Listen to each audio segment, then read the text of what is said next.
ये कार्यक्रम सत्य घटनाओं से प्रेरित है। जिनके साथ ये घटनाएं घटी उसकी वास्तविकता उन्हीं तक सीमित है। भूत प्रेतों और अपसामान्य विषयों के होने पर चैनल कोई दावा नहीं करता और ना ही प्रोत्साहन करता है। मैं फिल्म एक्ट्रेस बनने के लिए नई नई मुंबई आई थी। मुझे जल्द ही अपने रहने का इंतजाम भी करना था। उस समय मैं अपनी दोस्त के साथ रह रही थी, लेकिन मैं कब तक यूं ही उस पर बोझ बनी रहती। मुझे अपने लिए जल्दी से एक घर ढूंढना था, तो इसलिए मैंने एक एस्टेट एजेंट से बात की। वो मुझे जितने भी घर दिखाता, या तो वो मुझे पसंद नहीं आते या वो मेरी पॉकेट से बाहर होते थे। और एक दिन वो मुझे एक कॉटेज दिखाने ले गया। Wow, it's so beautiful. समंदर के पास नारियल के पेड़ों से घिरा हुआ क्या कॉटेज है। और ये आपके रेंज में भी है मैडम। रियली? इसका एक रूम मिल जाए तो? रूम नहीं मैडम, पूरा कॉटेज। क्या? Are you joking? इतना शानदार कॉटेज? हाँ बिल्कुल मैडम, और रेंट भी सिर्फ 12,000 रुपए बस। इतने में तो वन रूम किचन भी नहीं मिलता है और आप कह रहे हैं कि ये पूरा कॉटेज? अरे मैडम, आपको जो चाहिए उससे अच्छा मिल रहा है ना, तो प्रॉब्लम क्या है? No, what problem can I have? But और हाँ मैडम, यहाँ शांता ताई है, यहाँ की केयर टेकर। वो साफ सफाई सब देख लेगी। और उनका पेमेंट क्या होगा? कुछ नहीं मैडम, आपको सिर्फ रेंट देना होगा बस। I was shock to hear that, पर कॉटेज शानदार था, सो आई वॉज फाइन। पर एक शॉक मुझे शांता ताई ने भी दिया। कोई नल नहीं खोलने का, पानी नहीं आता उनमें। तुमको जितना भी पानी मांगता है मैं बाहर से भर के ला कर देगी। और मैंने नोटिस किया कि वो अक्सर चेक किया करती थी कि कहीं मैंने किसी नल से कोई छेड़छाड़ तो नहीं की। पर एक रात मेरी नींद किसी आवाज से खुली। ये कैसी आवाज है? पानी कहां से टपक रहा है? सारे नल तो सूखे पड़े हैं। और एक नहीं, ये हर रात का सिलसिला था। मैं घंटों ढूंढती थी कि आखिर ये पानी टपक कहां से रहा है। और एक दिन मुझे लगा कि हो ना हो ये आवाज लॉबी की ओर से आती है। वो लॉबी जो कॉटेज को मेन एंट्रेंस से जोड़ती थी, पर वो लॉबी बाहर और अंदर दोनों ओर से बंद रहती थी। जो मेन एंट्रेंस था वो अंदर से बंद था और बाहर वाले डोर पर लॉक लगा रहता था। इसलिए हम कॉटेज में आने जाने के लिए बैक डोर यूज करते थे। इट वाज स्ट्रेंज, बट यही शांता ताई का रूल था। और एक दिन मैंने शांता ताई से पूछ ही लिया, ताई ये लॉबी बंद क्यों है? तुमको क्या लेना है उससे? बंद है तो बंद है। पिछले दरवाजे से आने में प्रॉब्लम है तो छोड़ के जाओ। नहीं मांगता है मेरे को मच मच। हाँ, आई वॉज शॉक्ड। वो तो वैसे भी इतना कम बोला करती थी और आज जब बोली तो ऐसे। But she was rude, you know. पर मैं भी ऐसी हूं कि जो ठान लेती हूँ ना वो करके ही रहती हूँ।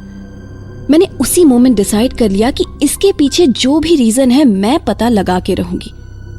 उस रात करीबन 12 बजे होंगे, मुझे फिर वही आवाज सुनाई दी। मैं धीरे से उठी और लॉबी के पास जा ही रही थी कि अचानक मेरे पैर से कुछ टकराया और मैं गिर गई। और अगले ही पल जैसे किसी ने मुझे पीछे से खींचा। जैसे ही मैं पलटी, वो 2 हाथ थे, बॉडी नहीं थी, सिर्फ मेहंदी लगे 2 हाथ। जैसे वो मुझे रोकने की कोशिश कर रहे हो। मैं चीख कर अपने रूम की ओर भागी।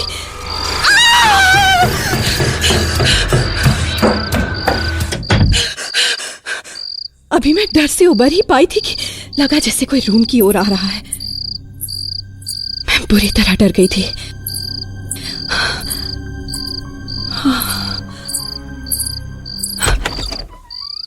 पर वो शांता ताई थी। क्या हुआ? क्या किया तुमने? उधर लॉबी के साइड गई? मैंने मना किया था ना तुमको। नहीं ताई, मैं तो यूं ही बस। अभी खाली करो कॉटेज, अभी के अभी। सॉरी ताई, मैं उधर ऐसे ही नहीं गई मुझे ऐसा लगा जैसे पानी की आवाज आ रही थी। पानी का कमी है तुमको? अभी रात में नहाने का है? नहीं ताई, सॉरी। आई प्रॉमिस ताई, अब मैं वहां नहीं जाऊंगी। I promise. मैं लास्ट टाइम बोल देती है, उधर नहीं जाने का तो नहीं जाने का, समझे? उस पल तो मैं बहुत डर गई थी, पर हूं मैं बहुत मजबूत दिल वाली। और उस दिन के बाद तो मैं और भी जानने को बेताब थी कि उस लॉबी में क्या है, और उन मेहंदी वाले हाथों का और उस लॉबी का कनेक्शन क्या है। वो मुझे वहां जाने से क्यों रोक रहे थे? और फिर 2-3 रातों के बाद मुझे क्या पता था कि मैं किस मुश्किल में पड़ने वाली हूं। मैं बेड से उठी और इस बार और भी दबे पांव लॉबी तक पहुंची।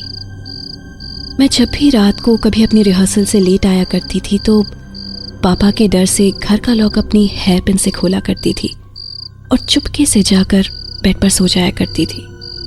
आज फिर वही हेयर पिन काम आई। कुछ देर कोशिश की कि लॉक खुल जाए, और लॉक जैसे ही खुला वो गिरते गिरते बचा। शिट! अभी आने ही वाली थी शांता ताई। खैर, मैंने धीरे से लॉक फर्श पर रखा और डोर पुश किया। सामने बड़ी सी लॉबी थी और वहां एक रूम था जहां से लाइट की स्पेल आ रही थी। अजीब जगह थी, बिल्कुल भूतिया। इक्का दुक्का फर्नीचर बिखरे पड़े थे और बरसों पुराने जाले। जाल हटाते हटाते मेरे पूरे बदन में मकड़ियां चढ़ गई थी। उफ, कहां फंस गई। फिर वही पानी की बूंदों की आवाज, टप टप टप। और तभी मुझे हल्की सी रोशनी में सामने मेन डोर के ऊपर से पानी रिसता दिखाई दिया। यही थी वो आवाज। पर ये पानी आ कहां से रहा है? बाहर तो ऐसा कुछ नहीं था। और जैसे ही मैंने लैच खोला मानो डोर अनबोल्ट हो गया।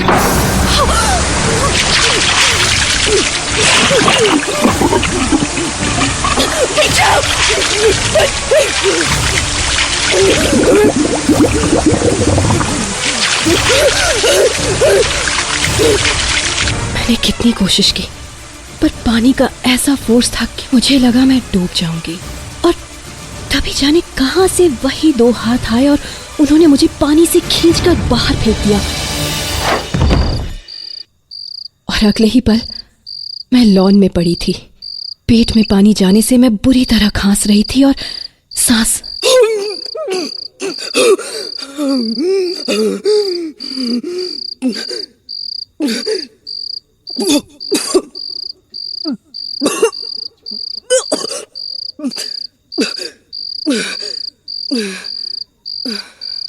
अगर उन हाथों ने मुझे ना बचाया होता तो। और तभी शांता ताई भागी भागी उधर आई।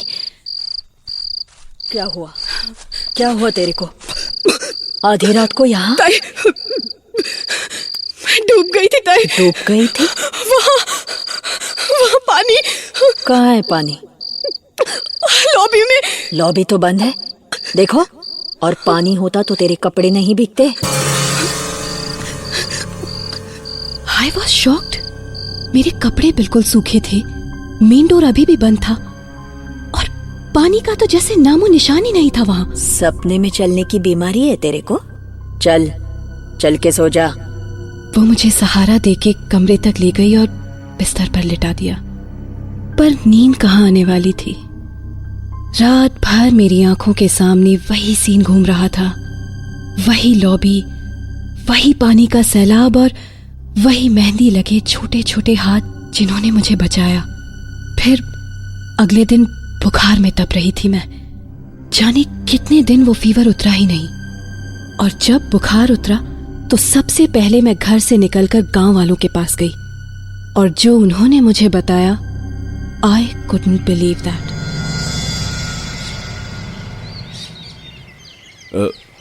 उधर कॉटेज में एक फैमिली रहता था। उनका एक छोटा बेटी था, बहुत प्यारा। उस दिन मुंबई में बाढ़ वाला ही दिन था। बाकी जगह का न्यूज़ आ रहा था, पर यहाँ इतना खास पानी नहीं भरा था। वो बच्ची हमारा आंगन में ही खेल रहा था। मेरा औरत ने उसका हाथों में मेहंदी लगाया तो इतना खुश हुआ कि दोनों हाथ अपना ऊपर ही रखा, वो मेहंदी ख़राब ना हो जाए बोल के। ज़िंदगी में पहली बार मेहंदी लगाया था उसने। बहुत खुश था। खुशी से नाचते गाते अपने घर गया, उधर कॉटेज में। ये मेहंदी मेहंदी मेहंदी, देखो मेरे हाथों में मेहंदी है। पर कुछ ही घंटे में समंदर में टाइड आ गया तो अचानक पानी बहुत बढ़ गया कॉटेज की ओर। हम लोग बड़ी मुश्किल से उधर पहुंचा। अरे जल्दी आओ, कॉटेज में पानी भरेगा तो सब डूब जाएंगे, जल्दी आओ। हाँ चलो, सब चलो उधर। हम सब बैक साइड से कॉटेज में पहुंचा। वहाँ हाथ भर पानी आ चुका था। सब लोग डरा हुआ था, पर बच्ची बेचारा मेहंदी वाला हाथ उठा के पानी में ही खड़ा था। उस मासूम को सिर्फ अपना मेहंदी का फिक्र था। आई आई शांता ताई, मेरी मेहंदी ये बह जाएगी, मेहंदी बह जाएगी आई। और तभी किसी ने जान बचाने के लिए कॉटेज का बाहर का मेन दरवाज़ा खोला और ऐसा सैलाब आया कि कुछ नहीं बचा।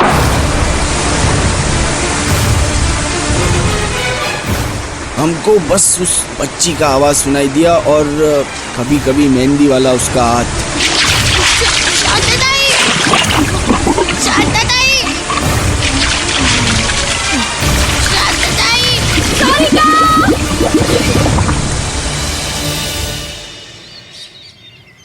तो क्या पूरा परिवार खत्म हो गया? हाँ, सब खलास। कुछ गांव वाला भी बह गया उधर। फिर शांता ताई कैसे बची? वो तो अभी भी केयर टेकर है ना कॉटेज में?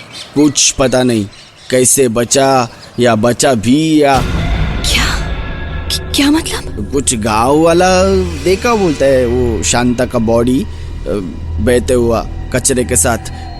4 दिन का डेड बॉडी था, कैसे जिंदा हो गया क्या पता। What? कुछ घटनाएं हमारी आंखों के सामने घटती हैं, फिर भी हम उन पर यकीन नहीं कर पाते। प्राची ने भी जो देखा वो उस पर यकीन नहीं कर सकी।